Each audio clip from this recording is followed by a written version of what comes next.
Je suis la présidente fondatrice de l'association L'éléphant vert pour les droits de l'enfant, pour faire respecter les droits de l'enfant et travailler aussi sur la prévention auprès de la protection de l'enfance. Nous recevons des appels sur notre numéro vert départemental et nous recevons les enfants, les familles, en tout cas le parent protecteur et les adolescents qui ont subi des maltraitances et des agressions.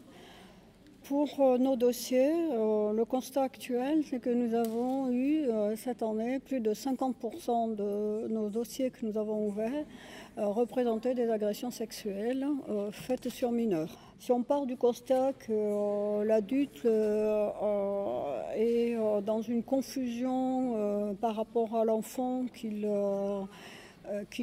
n'est pas encore sujet et qu'il utilise et qu'il consomme comme un objet. Les révélations sont beaucoup plus précoces.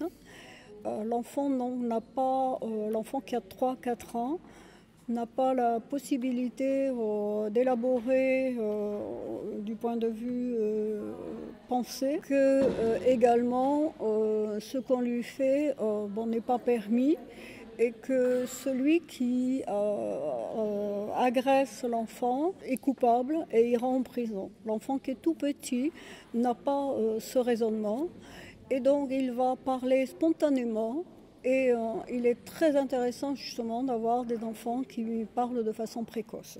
Pourquoi parle-t-il plus précocement qu'il y a 5 ans? Ce sont nos constats.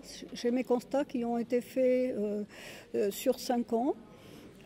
Pourquoi il parle plus? Parce qu'il a acquis un vocabulaire bien meilleur que les autres enfants des années antérieures. On écoute peut-être mieux la parole de l'enfant dans la famille. On l'écoute aussi également peut-être mieux dans les lieux d'accueil, dans les écoles ou dans les centres sportifs.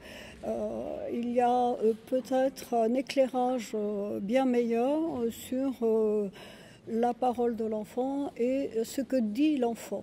Il y a beaucoup d'années en arrière, et quand on a créé l'association, quand l'enfant disait qu'il avait été agressé par quelqu'un de la famille, il recevait une gifle et puis il ne parlait plus. Il ne parle qu'une fois.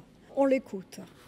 Il faut quand même, notre constat montre que toutes les agressions pour lesquelles nous recevons des appels et pour lesquelles nous prenons en charge la famille en apportant un soin immédiat au plus près de la réalité, toute cette action montre qu'on croit mieux l'enfant actuellement. Et il parle aussi donc beaucoup plus tôt, comme je le disais tout à l'heure. Et quand il parle plus tôt, on a la possibilité de réparation beaucoup plus précoce, autant sur lui, sur l'enfant lui-même, et aussi un soin précoce auprès des agresseurs. Et les agresseurs qui sont intrafamiliaux sont souvent le fils de la compagne ou du compagnon de la maman, le grand frère.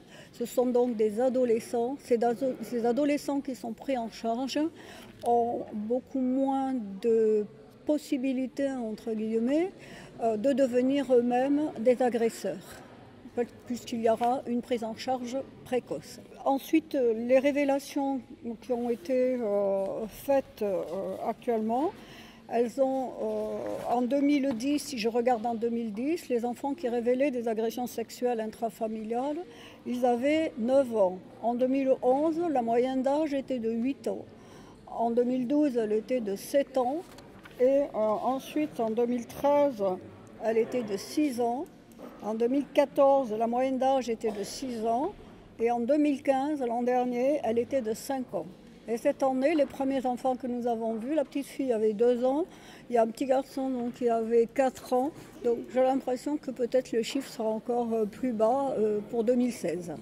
Donc c'est vraiment un grand réconfort. Pas parce que ces enfants sont agressés, mais parce que plus précocement ils vont le dire, moins ils vont mémoriser, moins il y aura de conséquences et il n'y aura pas répétition des actes d'agression chez l'enfant, donc on aura beaucoup moins de conséquences sur leur devenir. Je vous remercie de m'avoir écouté.